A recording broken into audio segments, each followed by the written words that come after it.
to the internet instead of going out.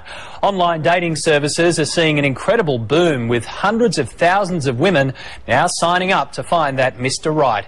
And as Linda Kincaid reports, you'll be impressed by the stories of success. Okay, here goes. I went online, pretended I was you, and put your profile on perfectmatch.com. You're making this up. At least look at your profile. That's my high school graduation picture. That's all I had. That or your wedding photo. Voluptuous? Carol, every woman listed claims to be at least voluptuous. The shark-infested waters of the dating game can be daunting. What do you mean by voluptuous? Do you mean big breasts or do you mean fat? It takes a lot of fishing, and a lot of fish are thrown back. Internet dating does provide a kind of I guess a safe way of putting your toe in the water without exposing yourself too much initially. I'm stunned that I actually found someone through the internet. Karine and Shaun Barry are an internet dating success story. I was, I guess, of the opinion only desperados go on the internet to look for dates. It's only for the losers, basically. That's what most people that are in relationships feel about people that go on the internet. So when I then was put in that situation myself, you're almost embarrassed to tell anyone about it. The father of two had just gone through a divorce when he was signed up to RSVP by his boss.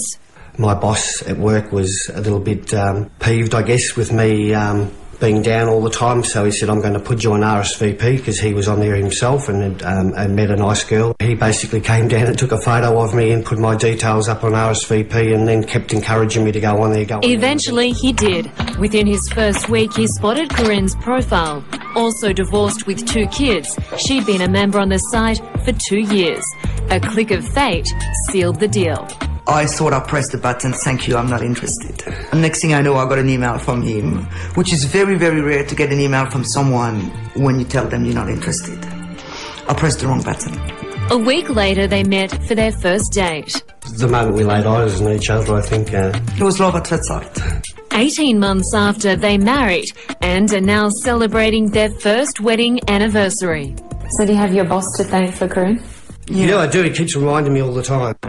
RSVP.com.au, the country's largest online agency, can proudly boast 8,000 weddings, 900 babies, and 40 matchmaking successes every day. In just 18 months, Oasis Active has become the fastest growing agency. Out of the 460,000 that's joined the site in the last 12 months, we know of at least 15 marriages. The number of women is soaring, from 26,000 members last year to more than 160,000 this year. Oasis Active Chief Executive Dave Hayson. We have a fairly high level of security on the website. So you're actually in control of who you communicate with on the site. We think females find this very appealing in particular. You don't have to get all dressed up and go out somewhere. But it's not all positive. Relationships Australian CEO Anne Hollands. It's very important when you're meeting someone online that you recognise that you have to take particular precautions.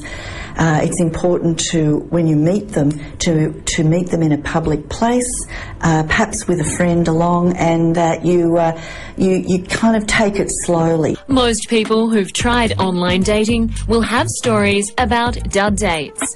When I got into his place, the actual car was in the living room. Karine recalls her date with a man whose sole obsession was his car. So we had to go all around the car, to go to the kitchen, to the couch, to the bar, to the television.